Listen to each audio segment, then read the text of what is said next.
So I want people to understand, I want them to think. We live in a society where we're bombarded with commercials, Big Pharma, you know, so they give you all the warning on Opdivo, the immune therapy that's a new chance for new life. And when you look at the little picture at the bottom, it says they live 12 months versus the 9 months of the control. The control, these experiments aren't done. The vaccines don't have to be made or regulated like drugs. They're biologics. They're given a free pass. There's a vaccine court. You can't sue the doctor. You can't sue the manufacturer. There's a federal court that oversees vaccine injury, and it's more corrupt than anything you could ever imagine.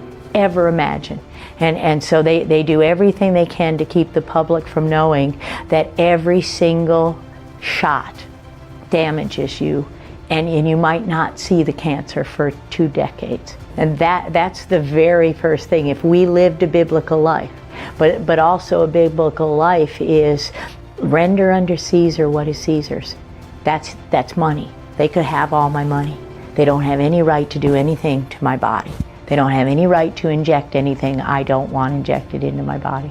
So to live a healthy life, prevent anyone from forcing you to take toxic drugs, and it's mind control. I was the same way. I was brainwashed. How are we brainwashed in our society? We all have the TV on, interestingly, in this whole XMRV thing. My mom was watching Good Morning America one day back in Frederick, Maryland, and I'm in California. This is probably 2010 or so, or 11, when the press shut everything down. And she says, "Judy, it just went around the ticker tape at the bottom of the screen that you know, XMRV is proven false. You can all go home. It was a lab contaminant." Well, it may well have been a lab contaminant, but it's in humans and it's been there quite a while. So we need to turn off these TVs. The media is 95%. You know, Big Pharma owns the media. Our politicians. We need to dig deeper. We need to look in the truth. We need to start reading books again. Scientists don't ask questions. All I did wrong, my only crime, was I asked too many questions. Really? In the United States of America, we're censored.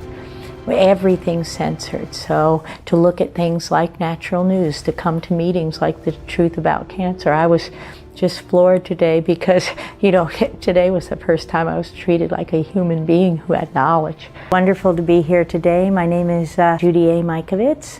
I'm a PhD biochemist and molecular biologist. Have done cancer research largely at the National Cancer Institute in Frederick, Maryland, since 1980.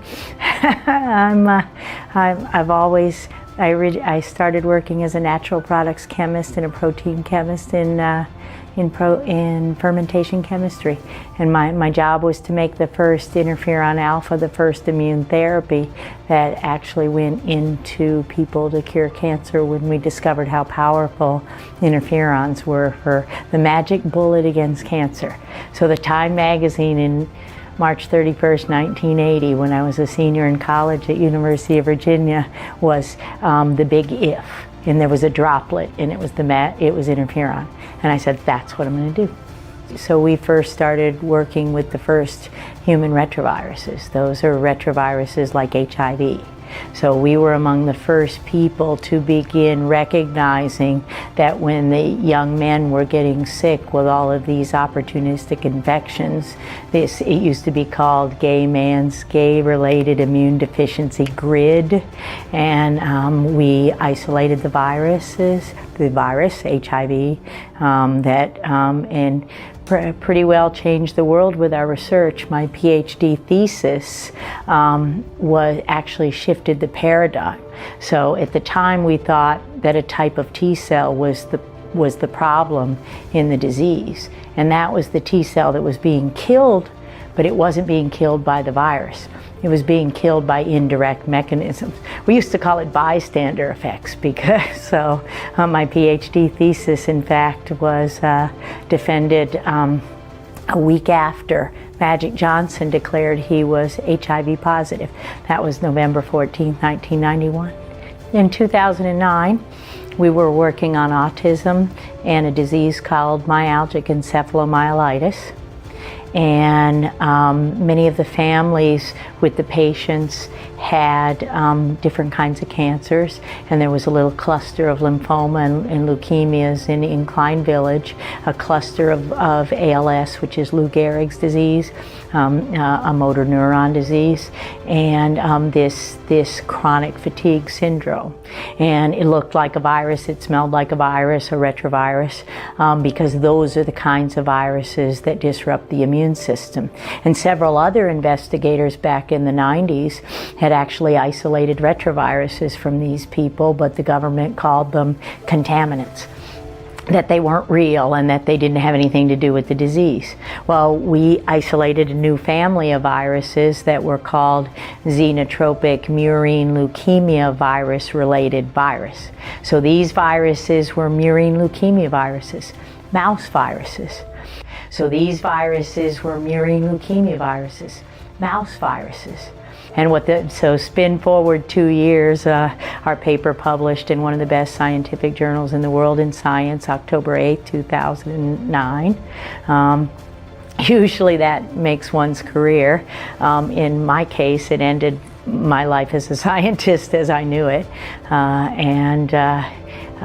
Basically the realization, the big oh my God of all of those sequences we've seen and all of those proteins and all of these contaminants are causing disease. The fact that they were real was just too much. For 25 million Americans are infected with the viruses that came out of the lab, from out of labs into humans via contaminated blood and vaccines.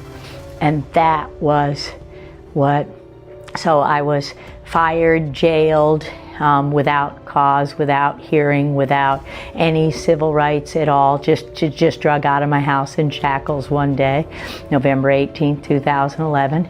I refused to denounce the data. I refused to say it was a mistake. We had the data, I showed the data, I showed all of the data, and I just refused. They basically said, tell everybody you made it all up and you can go home. And if you don't, we'll destroy you. And they did. I mean, economically as a profession, but they didn't, because thank God for my faith and for my husband and for my family and for the patients. Because in order to steal one's passion, my passion wasn't money. Scientists don't make money. My passion was helping people, and the patients never walked away from me. The most likely way that these murine leukemia virus related viruses, these types of viruses entered humans was through vaccines. So when did we start vaccines? 1953, 1934, right in the 30s with the polio, and what we were doing to attenuate, to make the virus less pathogenic, less toxic, is we were passing them through mouse brains. So we were passing them through the brains of mice, and every scientist who works with these viruses and worked at the National Cancer Institute recognized the possibility that if you put human tissue and mouse tissue together, the possibility is that you're going to pick up a virus that is silent in the mouse. That is, it doesn't hurt the mouse, but it kills the human or causes serious disease in the human.